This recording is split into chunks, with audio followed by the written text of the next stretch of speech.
Hi hello everyone. इस video के अंदर हम समझेंगे लॉ रिलेटिंग टू डिज़ाइन, जो कि हमारा चैप्टर 20 है। तो इसके अंदर हमें देखना है कि डिज़ाइंस क्या होते हैं, कैसे हम इसको अप्लाई कर सकते हैं और डिज़ाइन का मतलब क्या होता है। तो अगर आप डिज़ाइन को समझो तो जैसे मान लीजिए कि अगर हम कोई कार पर्टिकुलरली खरीद रहे हैं और वो एक पर्टिकुलर शेप के अंदर है, एक पर्टिकुलर डिज़ाइन के अंदर है। जैसे कि अगर आप अपने आसपास कार देखोगे कोई भी, तो सारी कार के डिज़ाइंस जो है वो अलग होते हैं। शायद अगर एक बहुत छोटी सी गाड़ी देखो, अगर आप मान लो आप ऑल्टो भी देखते हो, तो एक ऑल्टो का जो डिज़ाइन है वो किसी और गाड़ी से क्या होगा, अलग होगा। यानी कि आप देख के with help of your I you can identify कि ये गाड़ी और ये गाड़ी का डिज़ाइन अलग है, हालांकि दोनों के काम क्या है, सेम है। तो यानी कि फंक्शन चाहे सेम हो बट उनके डिज़ाइन क्या है, वो अलग अलग है, और उसको आप अपनी आईज से आइडेंटिफाई करके देख सकते हो कि ये दोनों अलग अलग गाड़ी है। जैसे अब यहाँ पे अगर आप डिज़ायर ले लो, तो डिज़ायर का जो डिज़ाइन है वो आपको अलग देखने को मिलेगा। अगर आप टाटा की पंच ले लोगे तो आपको उस गाड़ी का जो डिज़ाइन है वो देखने के लिए अलग मिलेगा। आप देख के ही बता पाओगे कि जो इसका डिज़ाइन है, इस कारण से ये क्या है, एक ये पर्टिकुलर गाड़ी है जो कि इसको नाम दिया गया है पंच। तो वो उसी चीज़ को हम क्या बोल देते हैं, डिज़ाइन बोल देते हैं। तो डिज़ाइन का मतलब क्या हो गया, एक इंडस्ट्रियल डिज़ाइन का मतलब क्या हो गया कि एक creative activity which results in the ornamental or formal appearance of a product. भाई इससे हमें देख के एक अपीयरेंस पता चली ना कि इस पर्टिकुलर कार की, of a product and design right refer to a novel or original design that is accordance with proprietor of a validly registered design. Industrial design are element of intellectual property। तो ये अपने आप में क्या है, तो intellectual property है, और जो भी इसका ऑनर है, जैसे अब पंच का ऑनर कौन है, टाटा, तो उससे क्या है कि ये इसका क्या हो जाएगा, ऑनर हो जाएगा। और सिर्फ यही जो है इस पर्टिकुलर डिज़ाइन को क्या कर सकता है, यूज़ कर सकता है। इसके अलावा इस पर्टिकुलर डिज़ाइन को कोई भी यूज़ नहीं कर पाएगा। अब ये ऑब्जेक्ट क्या है, जो हमने हमारा जो रिसेंट एक्ट है, डिज़ाइन एक्ट, कौन सा यूज़ करते हैं हम, 2000 ईयर का यूज़ करते हैं। तो इसका ऑब्जेक्ट क्या है, क्यों हमने इस एक्ट को बनाया है, ताकि हम प्रोटेक्ट कर सके नए और ओरिजिनल डिज़ाइंस को, created to be applied or applicable to a particular article to be manufactured by industrial process or so means। यानी कि अब जैसे कोई, अब ये पर्टिकुलरली कार्स के अंदर ही नहीं, आप कहीं पे भी अप्लाई कर सकते हो। मान लीजिए कोई पर्टिकुलर चीज़, जैसे मान लो आप कोई पर्टिकुलर कंप्यूटर भी बना रहे हो, आपने कोई डेस्कटॉप बनाया, उसका डिज़ाइन शायद आप क्या करोगे, उसको रजिस्टर करा लोगे, ताकि उस डिज़ाइन का लैपटॉप कोई डेस्कटॉप ना बना पाए, उसको कोई कॉपी ना कर पाए। क्योंकि क्या होता है, कई चीज़ें ऐसी होती है जिनको आप पर्टिकुलरली उसके डिज़ाइन की वजह से खरीदते हो कि मुझे इसका डिज़ाइन अच्छा लग रहा है। अब जैसे कार है, कार हो सकता है कि आपको सेम ही प्राइस के रेंज में काफ़ी सारी अलग अलग कार्स मिल जाए, लेकिन आपको एक पर्टिकुलर कार कई बार क्यों खरीदते हो कि मुझे इसका देखने में जो इसकी अपीयरेंस है, उस कारण से मैं इस कार को खरीद रहा हूँ। तो उसी को हम क्या बोल देते हैं, डिज़ाइन बोल देते हैं। और यही पर्पस है डिज़ाइन एक्ट को बनाने का, कि ये जो पर्टिकुलर डिज़ाइन हमने बनाया, जो हमारा अपना नया डिज़ाइन है, इसको हम प्रोटेक्ट कर सकें। Sometime purchase of articles for use of influence not only by the practical efficiency. भाई हम सिर्फ प्रैक्टिकल एफिशिएंसी नहीं देखते। आप जो डेस्कटॉप मैंने एग्जांपल दिया, या कार का एग्जांपल दिया, सबका काम वही है, लेकिन हम क्या देख रहे हैं, अपीयरेंस भी देख रहे हैं। शायद मुझे वो पर्टिकुलर चीज़ देखने में ज़्यादा अच्छी लगी उसके कंपैरिजन में, इसलिए मैंने उस चीज़ को ले लिया।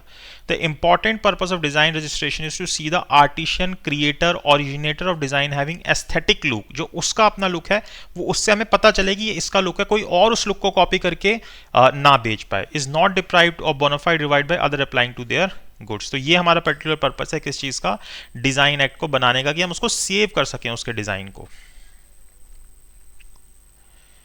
ये केस है हमारा Bharat glass tube limited versus Gopal glass work limited. इसके अंदर भी यही चीज़ बोलेगी, इसको आप रीड कर सकते हो कि जो सोल पर्पस है इस एक्ट का क्या है, कि आपके जो राइट है जो ओरिजिनल डिज़ाइन के, उसको प्रोटेक्ट करने का है। कितने साल तक, 10 साल तक मेनली, क्योंकि एक्ट में भी यही दे रखा है। और एक ये वाला केस है, ये केस इंपॉर्टेंट है, ये एग्जाम में पूछा जा सकता है। Escorts construction equipment limited versus action construction equipment limited, जिसके अंदर दिल्ली हाई कोर्ट ने, ऑनरेबल दिल्ली हाई कोर्ट ने क्या बोला, जो प्राइमरी ऑब्जेक्ट है इस एक्ट का, वो क्या है, इज टू प्रोटेक्ट शेप, कि जो ये शेप है उसको प्रोटेक्ट करना है मुझे, ना कि फंक्शन को प्रोटेक्ट करना है। अगर मैं बोल दूं मैंने गाड़ी बनाई और मैं इसका डिज़ाइन को मैं रजिस्टर करा लूँ, तो वो नहीं हो सकता। मैं उस फंक्शन को नहीं कर सकता कि भाई आपने तो कार बना दी, कार अब ये चल रही है। वो तो एक फंक्शन है उस चीज़ का। जैसे मान लो कि मैंने कंप्यूटर बनाया, लेकिन अब मैं कंप्यूटर उस डेस्कटॉप को थोड़ी ना रजिस्टर कर सकता हूँ कि कोई और ही इस डेस्कटॉप को ना बनाए। हाँ, इस डिज़ाइन का डेस्कटॉप कोई और ना बनाए, ये चीज़ मैं कर सकता हूँ। तो शेप को मैं इस एक्ट के थ्रू प्रोटेक्ट करता हूँ, ना कि उस फंक्शन को मैं प्रोटेक्ट कर सकता हूँ इससे। मैंने एक पेन बनाया, भाई पेन का थोड़ा ना बोलूंगा कि कोई और पेन नहीं बना सकता, लेकिन ये जो डिज़ाइन, पर्टिकुलर डिज़ाइन का पेन मैंने बनाया, इस डिज़ाइन का पेन कोई और नहीं बना सकता। तो मैंने क्या किया, सिर्फ शेप को प्रोटेक्ट किया इस एक्ट के अंदर, डिज़ाइन एक्ट के अंदर, ना कि मैंने उसके फंक्शन को प्रोटेक्ट किया, क्योंकि फंक्शन की उस फंक्शन की चीज़ कोई भी बना सकता है। The expression design doesn't include a method or principle of construction of feature of the shape or configuration which is dedicated solely by the function। तो भाई वही चीज़ यहाँ पे इसने रिपीट की, which the article to be made in the shape or configuration has to perform। तो function को नहीं करेंगे, शेप को कर सकते हैं। अब यहाँ पे इसने ये डेफिनेशन देता है इसकी कि डिज़ाइन क्या है। तो यहाँ पे सेक्शन 2D जो है डिज़ाइन एक्ट का, उसके अंदर हमें ये बोला गया, तो वही चीज़ आपको समझ आएगी जो अभी तक हमने समझी कि मीन्स कि कोई भी जो फीचर है, जैसे कि उसकी शेप हो गई, कन्फिग्रेशन हो गई, किस तरीके से उसका पैटर्न आ रहा है उसके अंदर, ठीक है, ornament, composition of line, colour, उसका जो कम्बिनेशन बन रहा है, इन सब चीज़ों का कम्बिनेशन आप लगा लो एक साथ।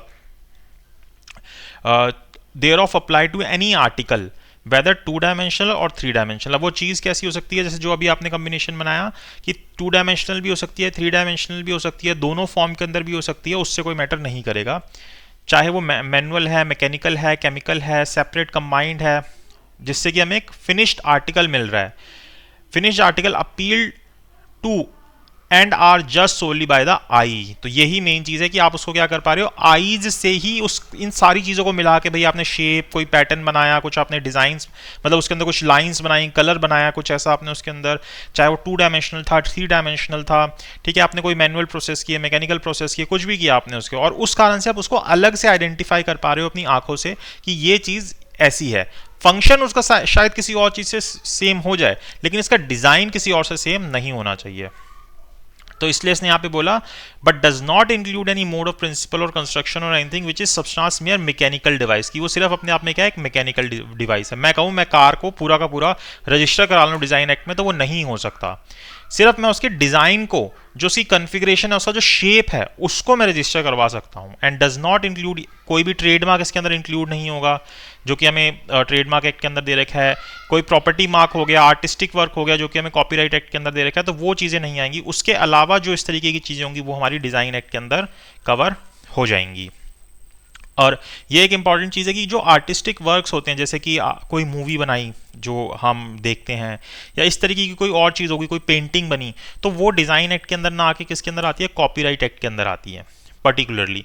तो यहीं पे इसने ये बात बताई कि कोई भी आर्टिस्टिक वर्क जो होता है, जो कि section 2C of copyright act के अंदर बता रखा है, वो is not subject matter of registration which reads as follow. Artistic work means painting, sculpture, drawing कोई भी आपने करी, जैसे कोई मैप, चार्ट, प्लान, ये सारी चीज़ें बना रहे हो, कोई फोटोग्राफ वगैरह।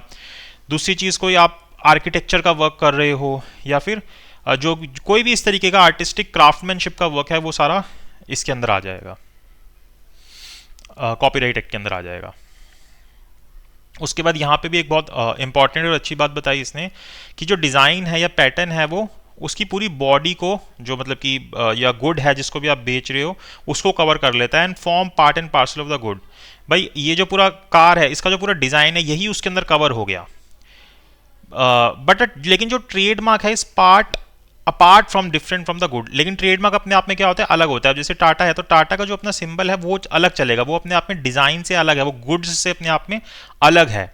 कि अगर रिनॉल्ट ने अपना सिंबल बनाया, तो रिनॉल्ट का अपने आप में वो सिंबल अलग है, जो ट्रेडमार्क उसको जिसको वो यूज़ कर रहे हैं, तो वो प्रोडक्ट से अलग है। ये कोई प्रोडक्ट नहीं है जो रिनॉल्ट का सिंबल हो गया, या जो टाटा का हो गया, या ह्यूंडई का हो गया, वो अपने आप में अलग है। लेकिन ये जो प्रोडक्ट है पूरा, ये अपने आप में अलग है। ये अपने आप में क्या बन सकता है, डिज़ाइन बन सकता है। लेकिन ये अपने आप में ट्रेडमार्क नहीं बन सकता कि आपने इसी चीज़ को ट्रेडमार्क बना दिया गाड़ी को, ये नहीं बन सकता। हाँ, आपने अपना इस तरीके का कोई ट्रेडमार्क बनाया जिस शेप के अंदर उस आपके मार्क के अंदर कोई गाड़ी की शेप आ रही है, और आपने उसको रजिस्टर करा लिया, तो लेकिन ये भी अपने आप में क्या होगा, अलग ही होगा। तो डिज़ाइन अलग है और ट्रेडमार्क क्या है, अलग है। ट्रेडमार्क जो उसके ऊपर चीज़ यूज़ हो रही है, जिससे कि आप आइडेंटिफाई हो रहे हो कि आपकी कंपनी है, जैसे टाटा हो गया, मारुति हो गई, ह्यूंडई हो गई, टोयोटा हो गई। लेकिन जो जिस पर्टिकुलर डिज़ाइन की वो गाड़ी बना रही है, वो क्या हो जाता है, जो पूरी चीज़, वो पूरी बॉडी जो हो गई अपने आप में, गुड्स जो हो गए, वो अपने आप में क्या हो गया, डिज़ाइन हो गया। उस तरीके का वो किसी और को नहीं बनाने देंगे। यही चीज़ इसने यहाँ बताई है।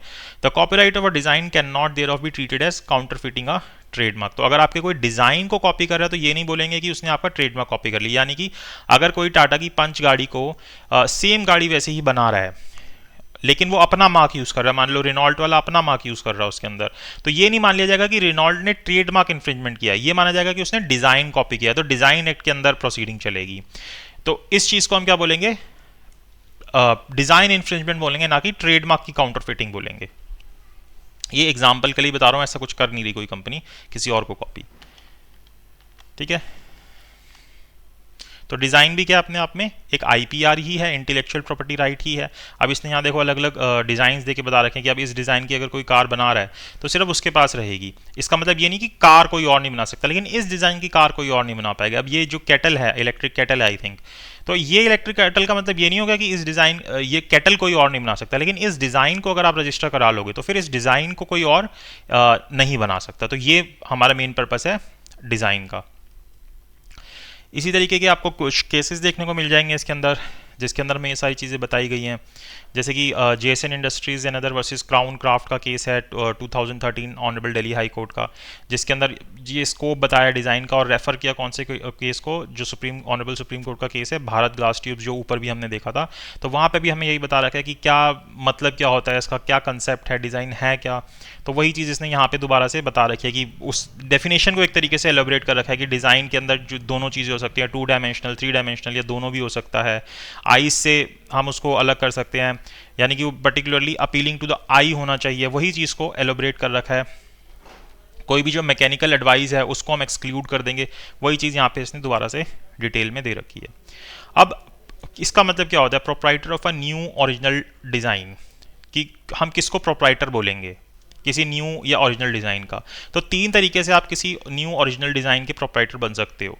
न्यू या ओरिजिनल ही होना चाहिए, अगर वो डिज़ाइन ऑलरेडी एग्जिस्ट करता है तो आप इस सेक्शन के अंदर नहीं फॉल करेंगे, जो 2J है पर्टिकुलर सेक्शन। तो इसके अंदर इसने क्या बोला, जहाँ पे जो ऑथर है डिज़ाइन का, यानी कि एक व्यक्ति है, इसने एक डिज़ाइन को बनाया, इसने एक पर्टिकुलर डिज़ाइन से एक गाड़ी बनाई मान लीजिए फॉर गुड कंसिडरेशन, और पैसे के बदले बनाई इसने ये car. Execute the work from some other person, और ये क्या था कि कोई और पर्सन ने आके किसी और के लिए इसने एग्जीक्यूट की, यानी कि मान लीजिए बी जो था वो ए के पास आया, ए को पैसे दिए, ये ले भाई 5 लाख रुपए और मेरे को एक गाड़ी का डिज़ाइन बना के दे। तो ये क्या है, ऑथर हो गया यहाँ पे, इसने गाड़ी का डिज़ाइन बना के क्या किया, बी को दे दिया और बी से क्या ले लिए, 5 लाख रुपए ले लिए। Means a person for whom the design is to be executed. तो यहाँ पे प्रोप्राइटर कौन कहलाएगा, ये जो पी है, ओ सॉरी बी है, ये क्या कहलाएगा, प्रोप्राइटर कहलाएगा, जिसने पैसे दे के किसी ऑथर से वो डिज़ाइन बनवाया। तो जिसने भी वो बनवाया वो क्या कहलाएगा, प्रोप्राइटर कहलाएगा। इसी तरीके से where any person acquires the design, अब अगर कोई किसी का डिज़ाइन को एक्वायर कर रहा है या अप्लाई करने के राइट को एक्वायर कर रहा है किसी आर्टिकल के of any other person otherwise means in respect of any extent into what a design right has been so acquired, the person by whom the design or right is so acquired। तो यहाँ पे क्या हुआ, इसमें क्या था कि मैंने जाके उसको बोला कि तू मेरे लिए बना, लेकिन इस सिचुएशन में इसने बोला कि ए ने कोई डिज़ाइन बना रखा था और वो उसको अप्लाई कर सकता था, वो एक तरीके से उसका ऑथर था, लेकिन मतलब पहले से बना रखा था ए ने, लेकिन बी ने ये चीज़ देखी और बी ने जाके उसका ये राइट टू अप्लाई जो था, डिज़ाइन को अप्लाई करने का राइट, वो खरीद लिया उससे।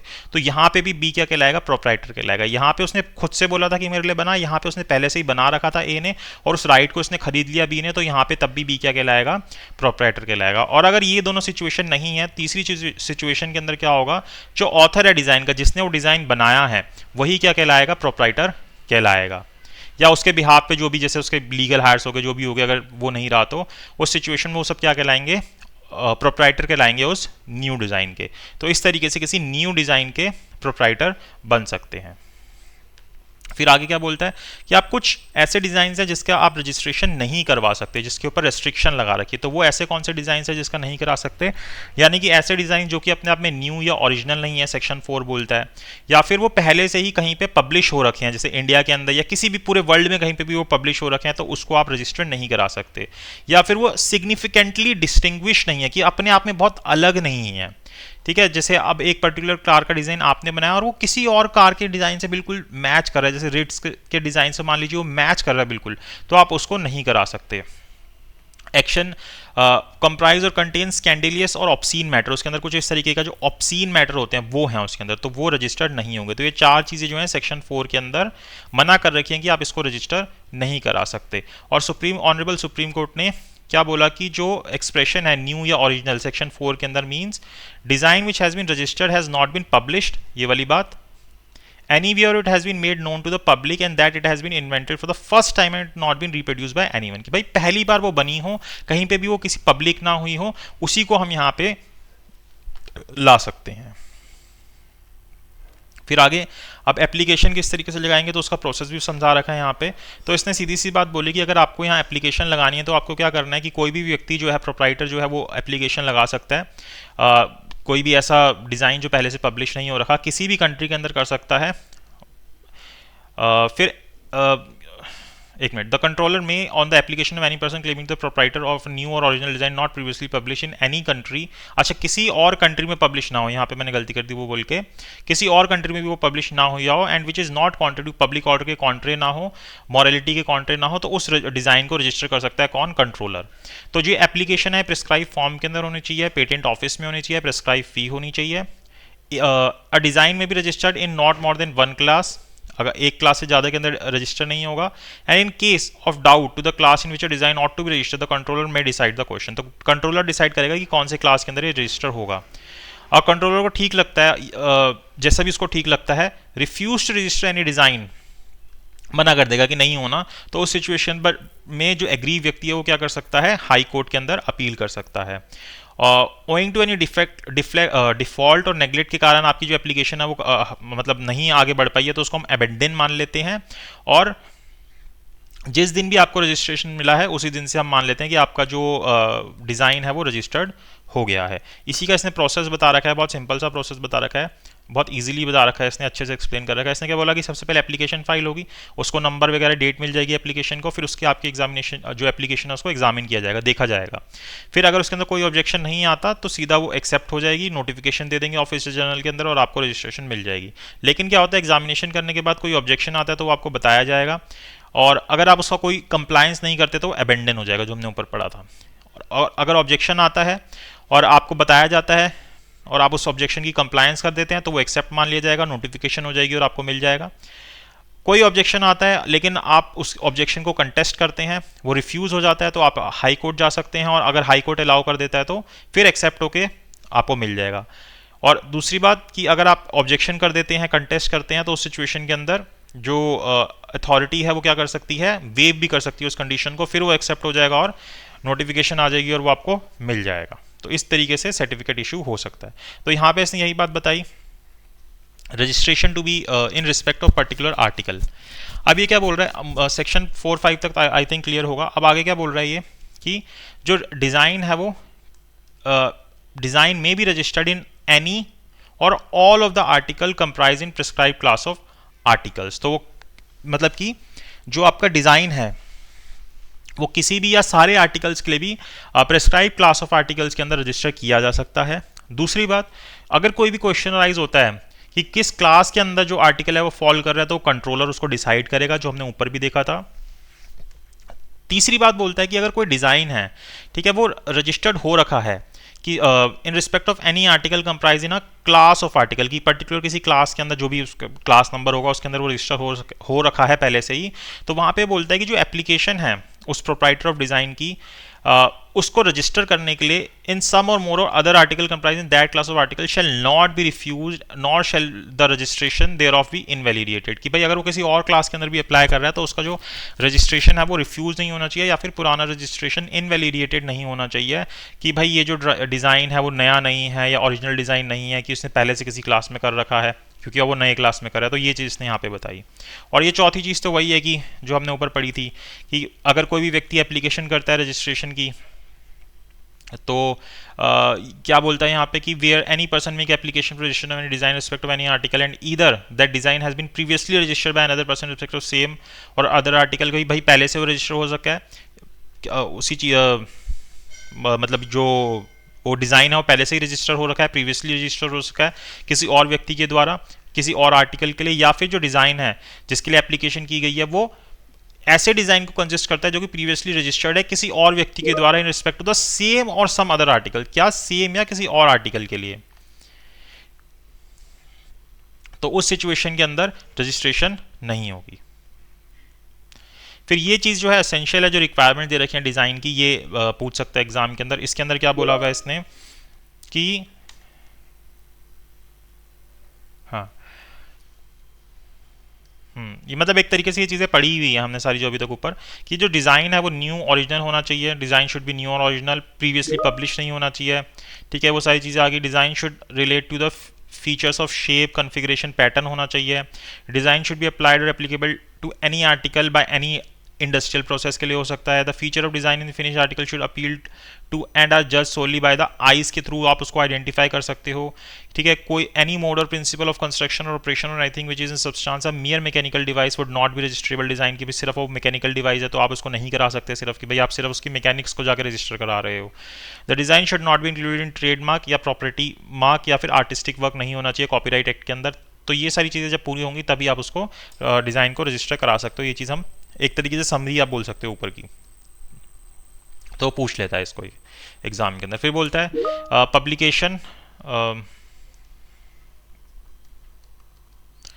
Publication of particulars of registered design की भाई जो भी रजिस्टर्ड डिज़ाइन है उसकी जो डिज़ाइन है उसको पब्लिश किया जाएगा कंट्रोलर के थ्रू। तो उसके बारे में सेक्शन 7 के अंदर ये बोलता है कि जो कंट्रोलर है शेल एज सुन एज में after the registration of design, जैसे ही रजिस्ट्रेशन मिल जाएगा, cause publication of the prescribed particular of the design to be published such manner as may be prescribed and thereafter the design shall be open to public inspection। कि उसको वो publish कर देगा और वो design जो है वो ओपन होगा कि कोई भी उसको इंस्पेक्ट कर सकता है आके देखने के लिए। ठीक है, अब सब्स्टिट्यूशन ऑफ एप्लीकेंट और जॉइंट क्लेमिंग कि भाई दो लोग मिलके कर रहे हैं या फिर जो एप्लीकेंट है उसकी जगह पे कोई और कब कर सकता है। तो यहाँ पे बताता है the name of an applicant can be substituted कि भाई पहले ए का नाम था उसकी जगह पे कब हम बी के नाम पे अप्लाई कर सकते हैं, या फिर जॉइंट क्लेम कब हो सकता है। Can be made for an applied design if the following requirements are met. तो इन सिचुएशंस के अंदर ऐसा किया जा सकता है। The claim for substitution is made before the design has been registered कि भाई जब रजिस्टर्ड हो गया है उससे पहले ही हम सब्स्टिट्यूट कर सकते हैं। दूसरी बात एंड लगा रहे हैं यहाँ पे, and the right of Clement shall be created only by. तो ये जो क्लेम कर रहा है कि भाई ए की जगह पे बी का नाम आना चाहिए, ये केस कब आ सकता है, सिर्फ जब उसको ये असाइनमेंट के थ्रू मिलता है, यानी कि ऑलरेडी वाली चीज़ थी और उसको असाइनमेंट के थ्रू ये दे दी जाती है, ट्रांसफर कर दी जाती है।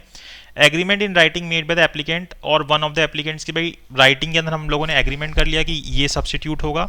या तीसरी चीज़ ऑपरेशन ऑफ लॉ, जैसे भाई डेथ हो गई ए की तो उसके सर्वाइवर्स हो गए या जो भी लीगल हेयर्स हो गए वो अप्लाई कर सकते हैं। और तीसरी चीज़ ये बोलता है the design under consideration shall be identified in the assignment or agreement specified by the reference to the number of application for registration. और कुछ ना कुछ कंसिडरेशन होना चाहिए। नहीं, ये कंसिडरेशन की बात नहीं कर रहा है, ये मैंने सिर्फ इस वर्ड को देख लिया। नहीं, ये बोल रहा है जो डिज़ाइन है कंसिडरेशन के अंदर जो ट्रांसफर हो रहा है shall be identified in the assignment.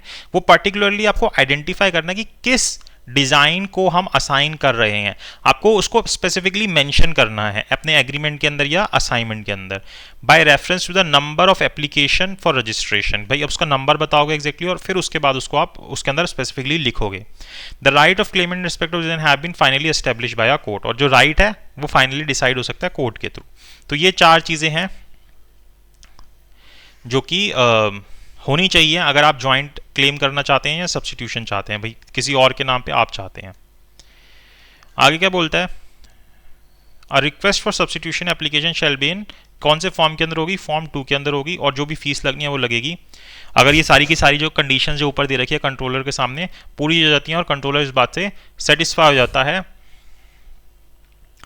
और साथ ही साथ ये लिखता है कि जो कंट्रोलर इज सेटिस्फाइड, और साथ ही साथ कंट्रोलर किस चीज़ से और सेटिस्फाई होता है, अपॉन रजिस्ट्रेशन ऑफ डिज़ाइन की जब डिज़ाइन जो है रजिस्टर हो जाएगा, the claimant would be entitled to any interest in the designs, the controller may direct the applicant shall proceed in the names of the Clements.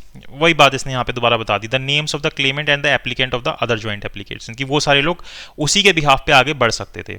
However in case of joint applications the controller shall not pass such direction without the consent of the other joint application. और अगर joint application है तो आपको बाकी सारे जो applicants थे साथ में, अगर ए और बी जैसे मिलकर कर रहे थे तो आपको बी की भी कंसेंट लेनी है और ए की भी कंसेंट लेनी है, और मान लो ए की जगह पे कोई और आ रहा है तो वहाँ पे बी की कंसेंट भी लेनी है अगर जॉइंट एप्लीकेशन वाली सिचुएशन है उस केस के अंदर। और जॉइंट एप्लीकेंट्स में से कोई मर जाता है दोनों में से, जब ए मर गया या बी मर गया दोनों में से, तो वही उसके जो सर्वाइवर्स हैं वो आके आगे काम कर सकते हैं। और इस सिचुएशन के अंदर कंसर्न की भी जरूरत नहीं है। However no such direction shall be issued without the consent of legal representative of the deceased. जो ये बी है ना, इस सिचुएशन में बी की कंसेंट लेने की जरूरत नहीं, यानी कि जो जॉइंट एप्लीकेशन है अगर ए की डेथ होगी तो ए का सर्वाइवर अपने आप आगे आ सकता है, लेकिन ए का जो लीगल रिप्रेजेंटेटिव है उसकी कंसेंट लेने की जरूरत वहाँ पे पड़ेगी। फिर आगे बोलता है अब कोई भी डिस्प्यूट होता है तो उसके अंदर जो कंट्रोलर है वो अपनी डायरेक्शन देगा और आगे चीज़ों को सॉल्व करेगा। फिर जब ये सारी चीज़ें हो जाएंगी तो हमें फाइनली क्या मिलेगा, सर्टिफिकेट ऑफ रजिस्ट्रेशन मिलेगा, और जिस व्यक्ति को मिलता है वो उसका क्या कहलाता है, प्रोप्राइटर कहलाता है। ये प्रूफ है कि भाई ये उसका रजिस्ट्रेशन है। रजिस्टर ऑफ डिज़ाइन एक मेंटेन करना होगा, जैसे पेटेंट ऑफिस के अंदर वो पर्टिकुलर रजिस्टर होगा जिसके अंदर सारी चीज़ें एंटर की जाएंगी कि ये इसके नाम पे है, ये डिज़ाइन है, ये सारी चीज़ें, एड्रेस वगैरह, ये सारी चीज़ें उसके अंदर आ जाएंगी। फिर कॉपीराइट ऑफ रजिस्ट्रेशन के बारे में बोल रहा है कि अगर जो आपका रजिस्ट्रेशन है वो एक बारी रजिस्टर हो, मतलब जो डिज़ाइन है वो रजिस्टर हो गया एक बारी, तो उसको कोई भी कॉपीराइट नहीं कर सकता। यानी कि सेक्शन 11 ये बोलता है कि जब भी कोई डिज़ाइन आपका रजिस्टर हो गया तो जो रजिस्टर्ड प्रोप्राइटर है उस डिज़ाइन का, subject to the provisions of this act, have copyright in the design during 10 years. तो कितने साल के लिए? 10 साल के लिए उसके पास राइट आ जाएगा, और उन्हीं 10 साल के अंदर वो उसको एक्सटेंड भी करा सकता है। कितने टाइम के लिए? प्रेस्क्राइब फीस देके नेक्स्ट 5 साल के लिए उस चीज़ को एक्सटेंड करा सकता है। फिर ये केस आता है Microfibers Inc versus Girdhar and company and another. इसको एक बार आप रीड कर सकते हो उसका फैक्ट्स। तो बेसिकली ये इसी चीज़ के बारे में बताता है कि क्यों हमने अलग अलग एक्ट्स बनाए हैं, पेटेंट एक्ट बनाया, कॉपीराइट एक्ट बनाया, डिज़ाइन एक्ट बनाया, क्योंकि सबके अपने स्पेसिफिकली पर्पसेस होते हैं। तो इसी चीज़ की यही इसने एक तरीके से बता रखा है। इसके अंदर वो कई बारी उसके पास पहले से कॉपीराइट होता है, फिर वो फिर भी डिज़ाइन के लिए अप्लाई करता है अराउंड 50 टाइम्स। तो वही चीज़ इसने यहाँ पे बता रखी है कि भाई आप पहले डिसाइड करो कि आपको कौन से एक्ट में आना है, और अगर आप एक एक्ट में आ गए हो तो आप उसी एक्ट में रहोगे, फिर आपको दूसरे एक्ट में आप नहीं आ सकते। फिर ये रिस्टोरेशन बता रहा है कि भाई 10 साल का आपको एक बारी मिला, आप उसको एक्सटेंड कराना था फिर नेक्स्ट 5 ईयर्स के लिए, तो आपको वो इस 10 साल के पीरियड के अंदर पहले ही फीस वगैरह पे करके आपको वो दोबारा से एक्सटेंड कराने थे 5 साल। लेकिन मान लीजिए आप नहीं करा पाते, फेलियर हो जाता है, तो उस सिचुएशन के अंदर जब ये 10 साल कंप्लीट हुए हैं, इसके 1 साल के अंदर अंदर अपने रीज़न देके आप उसको रिस्टोर करा सकते हैं अपने डिज़ाइन को। ये चीज़ इसने बताई है। फिर सेक्शन 19 बोलता है कि क्या रजिस्ट्रेशन डिज़ाइन जो है कैंसिल हो सकता है? तो हाँ, हो सकता है। जितनी भी चीज़ें हमें ऊपर मना की गई थी ना, अगर वो कुछ भी बाद में निकलती हैं तो वो कैंसिल हो जाएगी कि भाई पहले से रजिस्टर्ड था किसी और का, पहले से ही पब्लिश्ड हो रखा था इंडिया या कहीं और बाहर पे, या डिज़ाइन नया नहीं है, रजिस्ट्रेबल नहीं है, या फिर क्लॉज डी ऑफ सेक्शन 2 के अंदर नहीं आता, यानी डेफिनेशन के अंदर नहीं आता जो हमने पढ़ी थी। साथ ही साथ सेक्शन 20 ये बोल देता है कि ये जो डिज़ाइन आपको मिल जाएगा ये गवर्नमेंट को भी बाइंड कर देगा, यानी कि गवर्नमेंट भी आपके डिज़ाइन को कॉपी नहीं कर सकती। तो यानी कि जो राइट्स आपको किसी और व्यक्ति के अगेंस्ट मिल रहे थे वही राइट्स आपको गवर्नमेंट के अगेंस्ट भी मिल जाएंगे। और फिर ये बताता है कि भाई पायरेसी जो है रजिस्टर्ड डिज़ाइन की नहीं की जा सकती, मतलब कोई आपका कॉपी वगैरह नहीं करेगा किसी भी पर्पस के लिए। तो ये लॉफुल नहीं होगा कि आपकी कोई डिज़ाइन को कॉपी कर रहा है सेल करने के पर्पस से, भाई उसकी इंटेंशन जो थी फ्रॉडलेंट थी, ये सारी चीज़ें थी, या इंपोर्ट करने के लिए उस आर्टिकल को सेल के पर्पस से, या पब्लिश एक्सपोज और कॉस्ट टू बी पब्लिश और expose for sale that article, वही सेल करने के लिए। तो इसको आपके कोई भी कॉपी नहीं करेगा, अगर करेगा तो उसको हम क्या बोल देंगे? पायरेसी बोल देंगे, और ये अपने आप में एक ऑफेंस है। अगर आपको किसी के डिज़ाइन को कॉपी भी करना है तो वहाँ पे आपको उसकी रिटर्न कंसर्ट लेनी होती है। अगर आप बिना रिटर्न कंसर्ट के इस चीज़ को कर रहे हैं, उसके आर्टिकल्स को कॉपी कर रहे हैं उसके डिज़ाइन को, तो वहाँ पे वो पायरेसी ऑफ अ डिज़ाइन कहलाएगा। फिर जो चीज़ें आपको इंडिया में राइट मिले हैं गवर्नमेंट जो है उसको पब्लिश कर देगी, वही राइट सेम आपको इंटरनेशनली भी मिल जाएंगे, कहीं और भी आपके डिज़ाइन को कॉपी नहीं किया जा सकता। अपील की बात बताता है, तो अपील कहाँ पे होती है? हाई कोर्ट के अंदर होती है। ये हमने पहले भी पता है कि कोई भी चीज़ हो, चाहे आपका सेक्शन 5 का रिफ्यूज़ल हो, सेक्शन 19 में कैंसिलेशन हो जाए, सेक्शन 13(1) के अंदर रेक्टिफिकेशन पिटीशन का कोई ऑर्डर पास हो जाए, सेक्शन 35 के अंदर आपकी रजिस्ट्रेशन की जो एप्लीकेशन है पब्लिक ऑर्डर या मॉरलिटी के बेसिस पे रिफ्यूज़ हो जाए, तो उन सब चीज़ों की अपील कहाँ पे होगी? हाई कोर्ट के अंदर होगी, और 3 महीने के अंदर अंदर करनी होगी जब भी कंट्रोलर का ऑर्डर आता है उसके। लेकिन ये जो कंट्रोलर का ऑर्डर है उसकी कॉपी लेने के जो टाइम पीरियड है, जितने भी दिन में आपको कॉपी मिली है उस टाइम पीरियड को हम एक्सक्लूड रखेंगे इस 3 महीने की कैलकुलेशन के अंदर। और यहाँ पे आपका चैप्टर जो है कंप्लीट होता है। अब इसके अंदर हम क्वेश्चंस देखते हैं, क्या क्वेश्चंस दिए हैं, क्या आप उसको समझ पा रहे हैं। इसने पूछा है what is mean by design under design act, ये आप एक्सप्लेन कर सकते हैं, हमने बहुत डिटेल में पढ़ा। सेक्शन 2D और जो भी ऊपर हमने पढ़ा कि आई से देख सकते हैं, पैटर्न्स हैं, ये सारी चीज़ें हैं।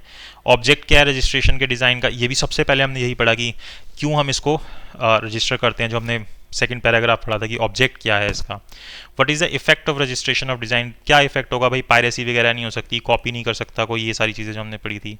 अब यहीं इसने पूछ लिया पायरेसी ऑफ डिज़ाइन का मतलब क्या होता है। What is the penalty for the piracy of registered design, क्या पेनल्टी लगती है अगर कोई उसको कर लेता है, तो ये आप बेयर एक्ट के अंदर से देख सकते हैं। ठीक है, तो ये सारे क्वेश्चंस हैं जो कि एक आप थोड़े से करके देख सकते हैं इस तरीके के, जिससे आपको क्लैरिफाई हो जाएगा कि कितना आपको चैप्टर समझ आया कितना नहीं आया। आंसर्स खुद भी लिख के देखे जा सकते हैं। तो आई होप ये एक्ट जो है, ये चैप्टर जो है आपको समझ आया हो। अगर आपको वीडियो अच्छी लगी तो लाइक, शेयर और सब्सक्राइब जरूर कीजिएगा। और हमने ये जो पूरा सब्जेक्ट है इसको कवर कर रखा है, तो आप देखते रहिए और आपको सारे जो अपना जो सिलेबस है वो आप इस तरीके से कवर कर सकते हैं। Thank you so much for watching this video.